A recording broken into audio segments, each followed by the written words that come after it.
First-person shooters. When you think of first-person shooters, you think of games like Doom, Duke Nukem, Serious Sam, and even Wolfenstein. You think of these first-person shooter games because they were basically what made first-person shooters what they are today. It's what started a chain of events that made it so I'd say about, 90% of the games that we play on our consoles now are basically first-person shooters. I mean, heck, we have now, Halo, we have the Halo series, we have Gears of War, we even have the remade Wolfensteins that are out right now, Destiny.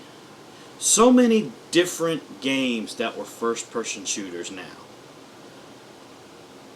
But then, aside from the famous first-person shooters from the past, there was some that was obscure. Some of them where they were attempts to be good first-person shooters.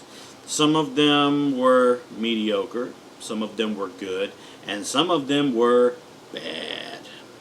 Now, I'm not going to be talking about a bad one today. I'm going to talk about a mediocre one. There was a game that came out for the computer, and I have the emulator because I just cannot find the disc anywhere, and I'll actually be reviewing that for you today. Basically, the first-person shooter I'm going to be reviewing today is Star Wars Dark Forces.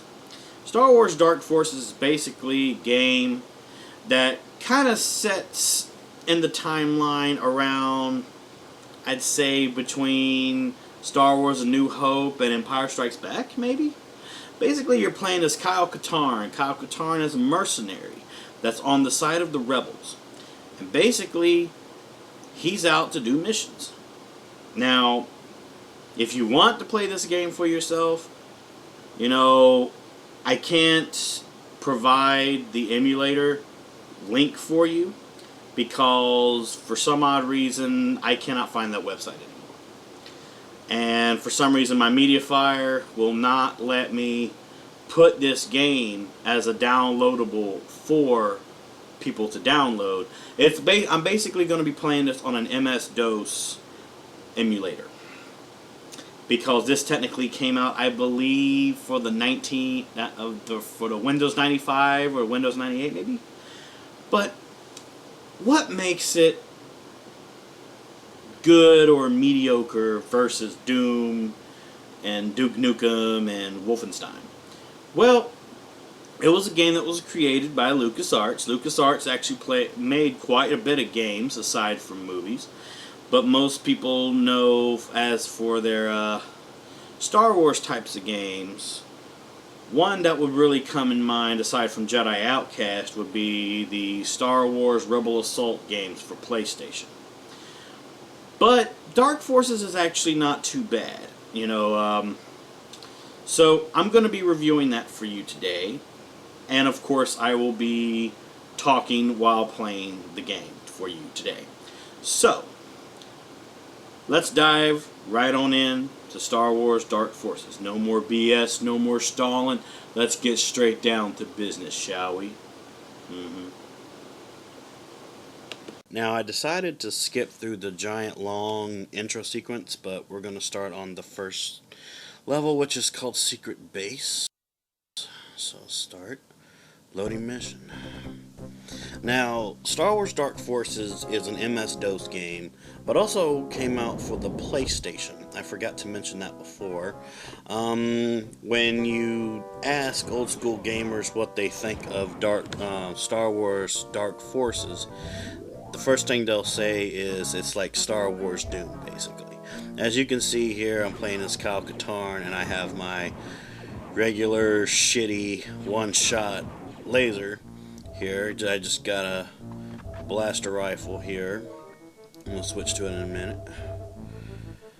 I like using this sometimes because actually this shitty one-shot laser has a really good effect rate, but I'm going to use my rifle here because it's rapid fire. And basically, it just is basically a Star Wars Doom. That's basically what it is. You're, trying to complete your mission.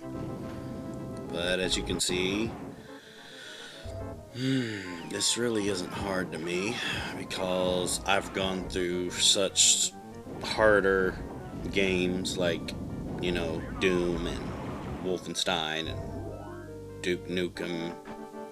This is basically that one first-person shooter that no one really talks about.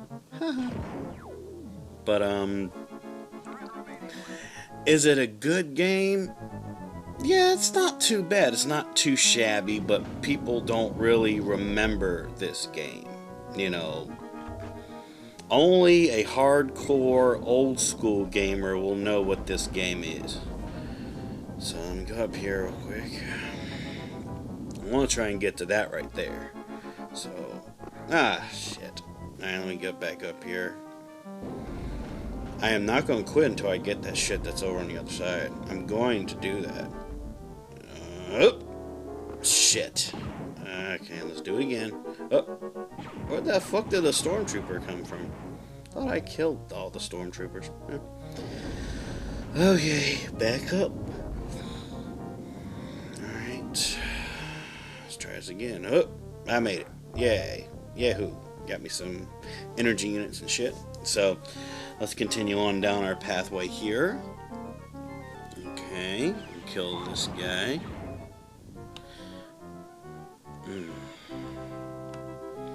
But yeah, like I was saying before, this is basically just a Star Wars Doom.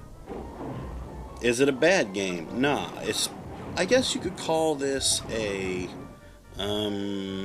forgotten game, basically.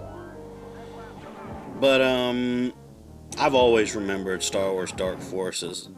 When I was a kid and I played this, I thought this was actually a hard game at first, but then of course I was introduced to Doom, and then I was like, hell yeah, But I never did come back to Star Wars Dark Forces until now. But like I said, it's not a too shabby game. It's not that bad. It's a good concept. The overall execution of this game's not too bad either. It's just, do you see people playing this more, or do you see people playing Doom more, or Duke Nukem more, or Wolfenstein more? You see them playing those games. You don't really see anyone playing this one anymore. I'm not sure why, though. That's an answer I can't really explain. I got the Death Star plans, because that was basically your mission. Your mission was to get the Death Star plans and get the fuck out, so... Yep. Let's get the fuck out of here.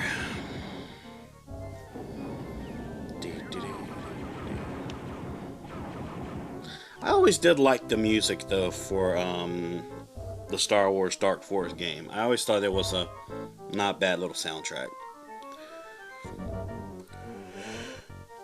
I mean, Doom has a good soundtrack too, and Duke Nukem has a good soundtrack, and Wolfenstein's not too shabby. But I'm hoping that, more people will actually try and give Star Wars Dark Forces a chance, because, it's really not a bad game. There's nothing wrong with Star Wars Dark Forces. It's just a forgotten game. And it's sad that it is. Okay, mission objectives are complete. Okay. Now I'm going to get the secret over here. Alright, and then I'm going to end the mission here. There's always a secret that's at the end, so... Yeah, so let's go to the next mission here. Click. I forgot about this cutscene. Now, like I said, basically you're playing as Kyle Katarn, and you're a mercenary, and basically, you're employed by the rebels to help them with battling the Empire.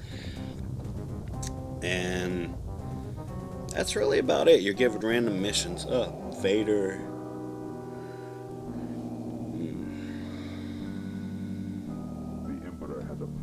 Dang. And I thought I had double chins. Shit, that guy's worse than I am. The voice acting for Darth Vader in the cutscene here is really not that bad either. Yeah. Yeah, it's not too shabby. With pleasure. Now there's another game that I do plan on wanting to play in the future. I just gotta get stuff set up for it. But most people talk about Star Wars X-Wing, which was basically like an X-Wing simulator game. It was for PC, but the only times these days you can play something on PC is if you play it on MS-DOS, because Star Wars X-Wing came out for the Windows 95 and 98. But that's not the game I want to play, though. The next game I'm really wanting to play is called Star Wars TIE Fighter. Because most people talk about Star Wars X-Wing more than Star Wars TIE Fighter. And I thought that Star Wars TIE Fighter was a really good so-called sequel to the Star Wars simulator games. Which, of course, this isn't a Star Wars simulator game, of course. I'm just kind of Easter egging it right now. It's something I'm looking into more. It's just, in order to play Star Wars TIE Fighter, you have to have a legitimate actual joystick. Okay, here's the cutscene with Kal Katarn and Mon Mothma. Basically, in a nutshell, guys, she's talking about, that she wants to employ Kal Katarn for rebel services. And look, there's Admiral Akbar, but they don't consider him Admiral Akbar in this actual cutscene. Jesus. But you also gotta admit, this is not bad graphics for a computer game like this, though.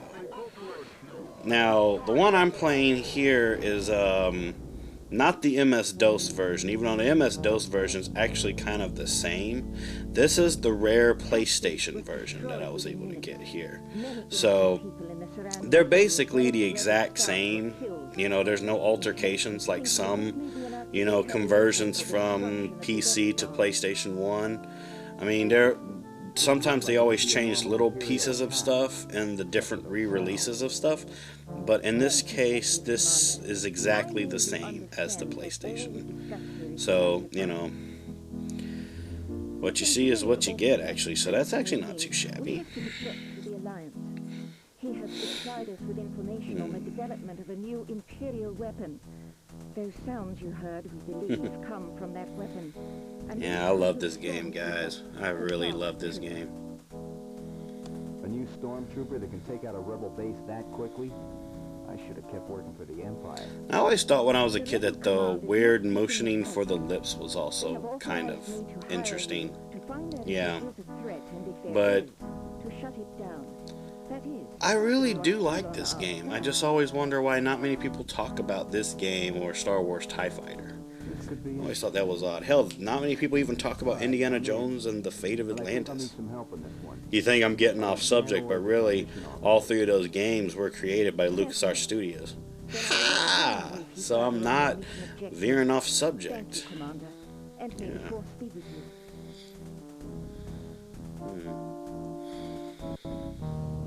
Alright, this cutscene's about to end, and then we're gonna get the so-called generic load screen here. Oh, no load screen. Oh yeah, that's right, PlayStation didn't have the load screen. Okay. The PC version had the long load screens, but this one doesn't. Okay. Basically, you're gonna find and restart a hydroelectric power generator and kill some dark troopers and shit. Well, you're actually not killing dark troopers per se. You're, what's the word? You're trying to find out information about the dark troopers. Now, it's one thing not many people know about me is in Star Wars lore, I actually enjoy the dark troopers a lot. Basically, they're mechanical stormtroopers. Those are some badass motherfuckers, actually. I forgot I had a flashlight there. But yeah, I always liked the Dark Troopers. I thought they were pretty snazzy for the Empire. I mean, if the main weakness for a Stormtrooper was this humanoid, I guess, life expectancy and you know, stuff like that. Why not turn a stormtrooper into a robot? You know, like give it the same programmings as an actual fucking stormtrooper. But I don't know, you know.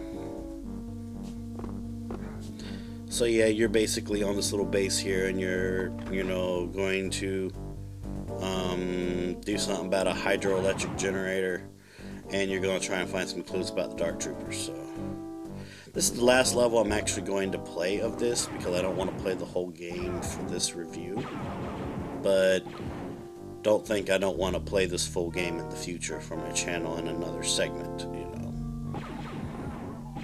I'm just actually putting this out there that people should play, you know, Star Wars Dark Forces more than mods and, you know, even Doom, you know, even just regular Doom. Doom is a really good game from id Software, you know, I would gladly admit that. However, you know, there was other companies that did stuff with a similar feel as Doom, and I feel that it deserves to have a little more, what's the word, noticeness, I guess is what you could call it. Alright, let's talk about the texture palettes here when it comes to, you know, the rooms and stuff. It's actually not too shabby, you know. I kind of like the different colors and even the different enemies you have to fight through here, you know, from regular stormtroopers to regular militia guys, you know. It's not too bad. I mean, not as good as, you know, a lot of different aliens that you could fight, or different, you know, demons from Doom, but still not bad nonetheless. Okay, yeah, we get that. We get that. Okay.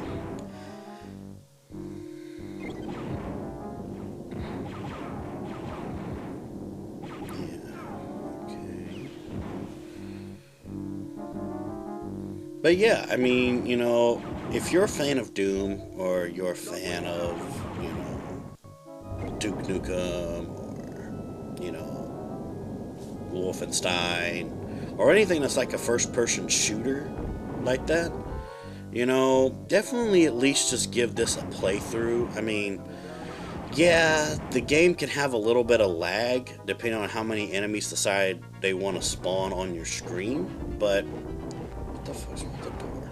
Ah, you. Sorry about that. Got distracted.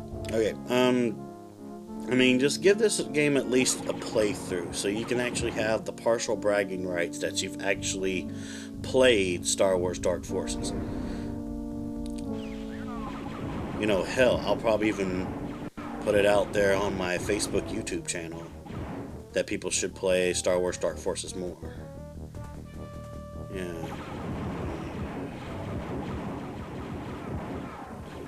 Single shooter here. I kind of like the single shooter a little bit. It's just slow. I like rapid fire weapons too. Okay.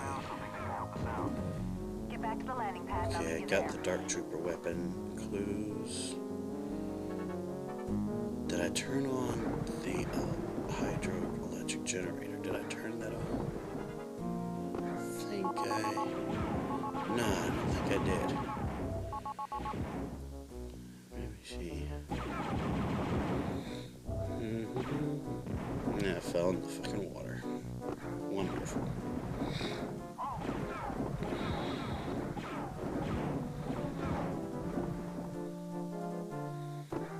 Alright, back up here.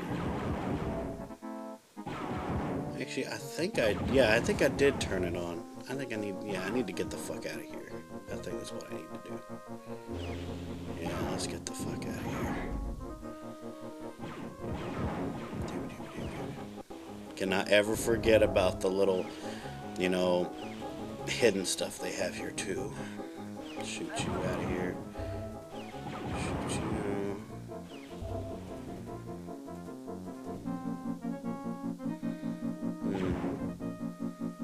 Alright, gotta be almost at the exit. I gotta be almost there. Oh, okay. Alright guys, that was my playthrough of Star Wars Dark Forces. Hope you enjoyed this as much as I did. Well, let's get out of here and continue on with this. well, as I said before, you know, not as good as Doom, not as good as Duke Nukem, not even as good as Wolfenstein, but mediocre, good nonetheless. Still a good game for me to play sometimes. So, I hope everyone enjoyed this episode of Onyx The Gaming Machine. I hope everyone enjoyed. I hope everyone learned something today. Please like, comment, and subscribe. And please stay tuned for the next episode. So, this is Onyx Bait. And I will see you in the next video. Bye-bye.